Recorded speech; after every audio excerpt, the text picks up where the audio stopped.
What a match! Barishal এটা কি দেখাইলো? বরিশালের যে মাথা ব্যথার যে কারণ ছিল লর্ড শান্ত কিন্তু আজকে রান পাইছে। 41 রান করছে মামাই কিন্তু আজকে।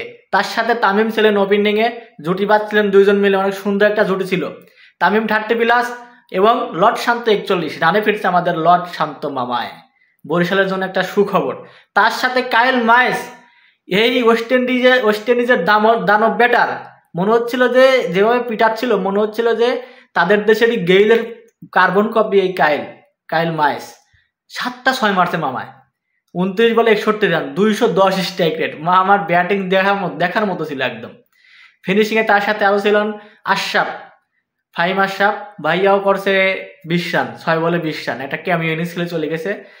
আর রংপুরের কি বলবো, রংপুরের বলাররা আজকে ফুল পথে পথে রাস্তা হয়ে গেছে। রংপুরের নাহিদ রানা, যিনি খুব ভালো বল করতেছিলেন এবারে বিপিএলে, তিনি আজকে কোনো উইকেট না পেয়ে 4 ওভারে 45 রান দিয়েছেন। ভাইয়ার আজকে বল দিনটা সুবিধা যায় নাই। আর তার সাথে তো আছেন সাইফুদ্দিন, কামরুল, এরাও কামরুল এই কাকায় করছে 3 ওভারে 45 রান দিয়েছে। কাকায় অলরেডি 2 উইকেট যদিও পাইছে, কিন্তু কাকায় দিয়েছে 3 ওভারে 45। কাকাই মনে করেন রংপুরের মূলত ডুবাই দিয়েছে অলরেডি।